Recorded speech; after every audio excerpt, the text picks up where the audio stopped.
Hi everyone and welcome to Makers Make Stuff. This is Shell. Today I'm going to show you how I'm putting together a gift box for a client of mine that's going to have an event for their plant club. Now in today's video, I'm going to show you a quick Canva tutorial, what printer I use to sublimate the design on paper, and the heat press I use and its settings, as well as how I sewed the loop bag and made the Succulent Felt giveaway.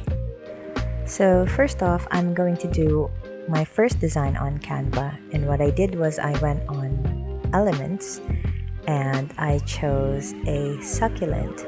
That's just a PNG design, a black and white design, and I want to do a watercolor effect on it. So right now I typed in watercolor and I chose a few colors like blue and a pink. So I put it on top of my plant and then I set it to the back. So right now I'm doing the same with the red. It doesn't have to go inside the lines because the watercolor is supposed to just be splotches.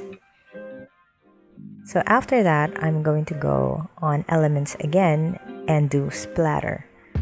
This one would help me with a few dots on top of the design for texture. And I'm going to change the color to a darker, more vivid blue, as well as a more vivid pink. And I will also do that with the pot later on. So we're going to get the same splatter design and put it on the pot, angle it a little bit, and change up the color. So everything in the design is going to go on top of our loop bag. And it has to be very simple. It's not a logo, it's just an image that they want for their loop bags. And I'm going to put the name right here on the side. So everything was done on Canva Pro. You can also do this with regular Canva, but I'm not quite sure if you can access all the stuff that I accessed, but you can always substitute.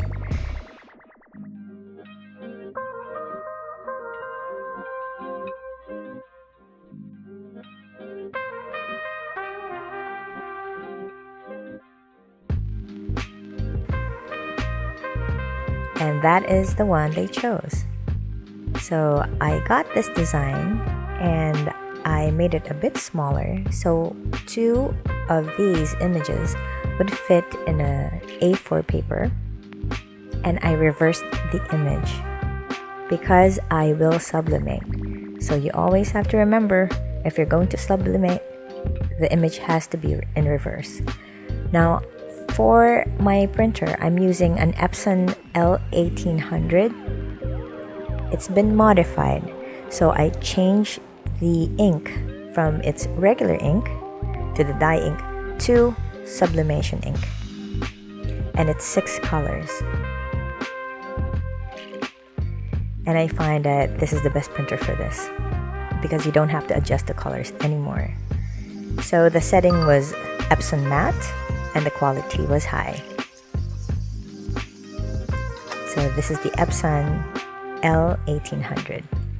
It comes out a little bit dull, but it should be fine because once you put it on your fabric, if it's like a poly cotton blend, it's going to be very vibrant. But in this case, I'm going to use it for a 100% cotton. It will still stick, but it will be a little bit duller. So 195 degrees for 25 seconds should be enough. The look of it is a bit more rustic, so I don't mind the washed out color, the dull color, because that's how we want it anyways. So now I'm doing a 12 by 13 loop bag.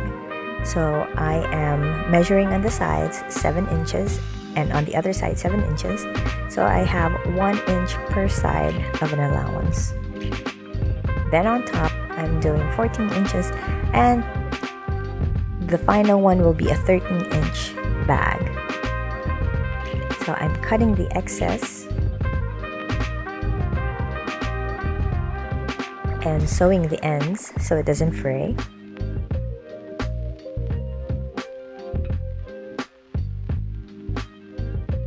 I'm also sewing the 1-inch the 1-inch allowance where you're going to put the string. Then I'm sewing the ends together, so inside out and outside in, and then we're going to attach the string so it's also a natural fiber, just to go with that rustic look.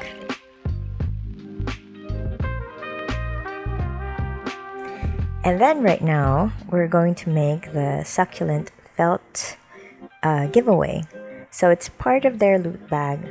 We are thinking to put a magnet at the back of it and use it like a ref magnet, but it really is up to them. I just told them I'll show you a sample, and either we make it a display item or a magnet for the ref, or it could also be a card holder. So it really depends on them. I just have to show it to them.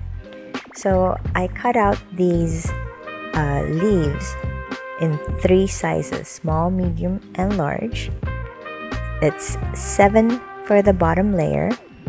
In between the leaves would be 6 of the medium leaves, and the very top layer is 5 of the smaller leaves that were made into cones, and I did use a glue gun for this. And the final leaf goes right in the middle, so this is how it would look like. Then I just have to clean it up a little bit.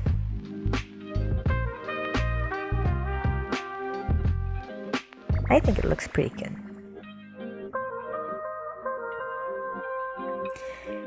And then, as part of the loot bag or the box, we have their gardening tools, and it's going to go inside the loot bag. Then we have a pine box that we got from the store. Then we have a cutting board. We call it our River Rock Pebble cutting board. We make these ourselves as well.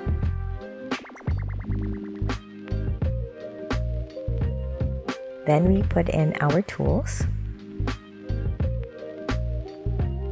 They require a few pots because of their demonstration. So we have a couple of these geometric design pots and a couple of terracotta pots as well.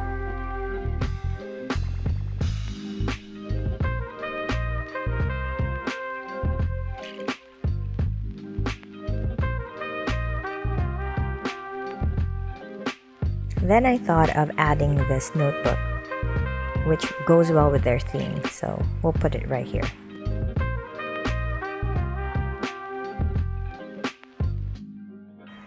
If you liked our video, please give us a thumbs up and subscribe to our channel.